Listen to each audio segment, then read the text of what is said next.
Hi, this is Jake Bivens, 3D specialist at K-Motion. One of the great things about K-Vest and K-Baseball software is that we can analyze data in a few different ways. So today, we're going to go through a baseball summary report, identify some strengths and weaknesses for a player's mock swing, and then prescribe some drills that can improve this player's swing and their rotational movement. So we'll start here at the top with peak speeds. So as you can see, we have the peak rotational velocity of each of these body segments. You can see that this player falls within the green range or the pro range for each of their speeds. But the one thing we notice is that the upper arm is actually off the charts. So it's going extremely fast, rotating extremely fast. And that can tell us that maybe the upper arm is actually overworking or really dominating the swing. So although this player falls within the green range and they're turning fast, it doesn't necessarily tell the whole story. So we're going to want to dive into some more data to get the full picture here. Then we can hop down to speed gain. So speed gain is just a ratio between the torso and pelvis, how much faster the torso is moving than the pelvis. This is a good indicator of energy transfer and how much speed the player is really sending up through the kinetic chain during their swing. So we see here that this player has a very good speed gain of 1.65. That tells us that between their pelvis and torso, they're sending energy up and they're creating speed. So that's a positive for this player, and we're going to want to continue to build off that. As you can see, the player is a little bit out of sequence. So the torso is actually firing first. And again, what we were seeing with the upper body is that this may be more of an upper body dominated swing. We're going to want to look at the data a little bit further. But that right there is a characteristic that we'll want to, take into account when we're prescribing this player drills. So you see with the sequence, they have torso going first, then pelvis, then arm, and then back. Now we look at time to contact. So you can see the pro time to contact there versus this player's swing. So they do get to the ball pretty quickly from heel strike. Heel strike to contact can be a little bit dependent on the player's mobility. So we want to make sure that we understand how this player moves when looking at this metric. But this player does do a pretty good job of getting to the ball quickly. And when you're facing elite pitching, being able to, react quickly and adjust is going to be extremely important for output. Okay, so now we're looking at heel strike shot of where the player is at heel strike with their body metrics. So first thing we notice is that this player is internally rotated too much. So when they're at heel strike position, they're negative 35 degrees of internal rotation with their pelvis and negative 50 degrees of internal rotation with the torso. So that may allow or may force them into an out of sequence pattern. It can force that upper arm or the torso to really fire first in the sequence and can cause a few other mechanical difficulties in the swing.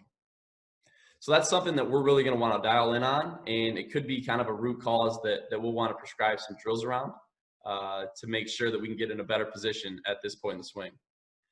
With the rest of these metrics, they do a pretty good job. You see we have the pro ranges there. That's a good baseline to look at, but with the bend and the side bend, they're in relatively good positions. Will be slightly dependent on pitch location, but nothing stands out with those numbers. So we'll hop down to first move.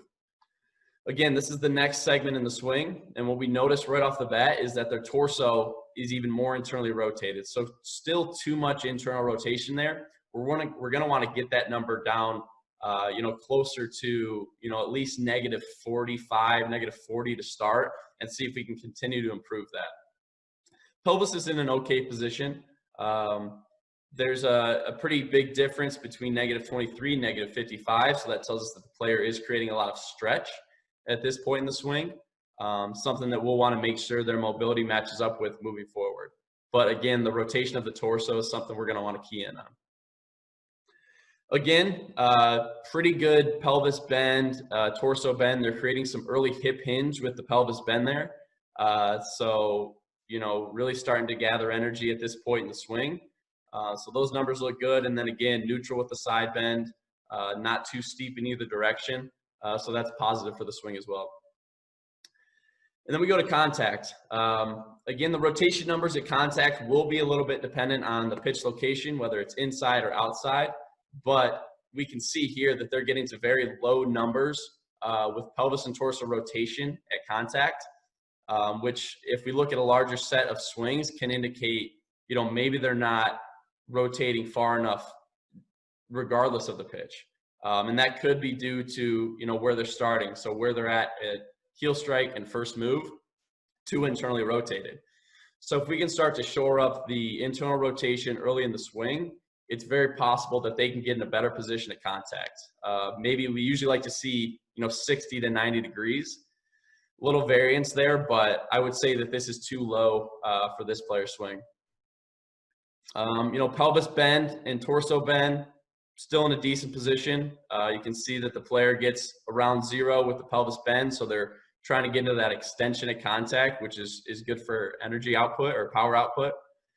And then, again, the side bend numbers are pretty solid here. Torso side bend will be dependent on the pitch location, so 35 positive is a pretty solid range for that pitch down the middle. So we're good with the rest of those numbers. Just the pelvis and torso rotation, again, struggling to get to a good position there. And then we can look at X factor stretch. So we're looking at how much stretch the player's creating at each point in the swing.